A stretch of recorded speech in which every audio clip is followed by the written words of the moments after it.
SSC சிஜிஎல்ல இந்த மாதிரி sums வந்து ப்ராஃபிட் அண்ட் லாஸாக கேட்டுகிட்டே இருக்காங்க. ஸோ இந்த சம் எப்படி ஈஸியாக சால்வ் பண்ணுறது அப்படிங்கிறத நம்ம பார்க்கலாம். ஸோ என்ன கொடுத்துருக்காங்கன்னா ஒரு 3 ஈக்குவல் டிஸ்கவுண்ட் இருக்கு அப்படின்னு சொல்லிட்டாங்க. அது எல்லாமே சேர்த்து ஒரு சிங்கிள் டிஸ்கவுண்ட் பர்சன்டேஜ் என்ன கொடுத்துருக்காங்கன்னா 78.4% அப்படின்னு சொல்லி கொடுத்துட்டாங்க. அப்போ அந்த ஒவ்வொரு டிஸ்கவுண்ட்டும் ஈக்குவல் டிஸ்கவுண்ட் எவ்வளவா இருக்கும் அப்படின்னு சொல்லி கேட்டிருக்காங்க. ஸோ நான் என்ன பண்ணியிருப்பேன் அப்படின்னா டோட்டலாக நம்ம எப்போதுமே என்ன எடுத்துப்போம் 100% எடுத்திருப்பீங்க.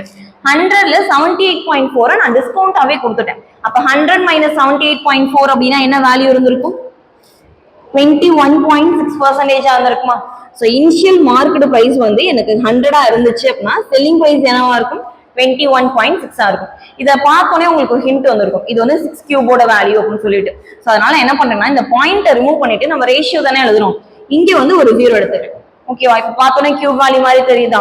சோ இப்போ நான் ஏன் கியூப் வேல்யூ சொல்றேன்னா 3 ஈக்குவல் டிஸ்கவுண்ட் சொல்லிட்டாங்க. சோ 3 ஈக்குவல் டிஸ்கவுண்ட் அப்படின்னா கியூப் ரூட் எடுங்க, ஒரு ஈக்குவல் டிஸ்கவுண்ட் கண்டுபிடிக்க. சோ கியூப் ரூட் எடுத்தேன் அப்படின்னா 10:6 வந்துருக்குமா. சோ இதுல எவ்வளவு டிஸ்கவுண்ட் கொடுத்துருக்காங்க 4 யூனிட் வந்து எனக்கு டிஸ்கவுண்டா இருக்கு. அப்போ 4/10 அப்படின்னா நம்ம என்ன சொல்லுவோம் 40% அப்படின்னு சொல்லி சொல்லலாமா. சோ 40% தான் ஈக்குவல் டிஸ்கவுண்டா வந்துடும்.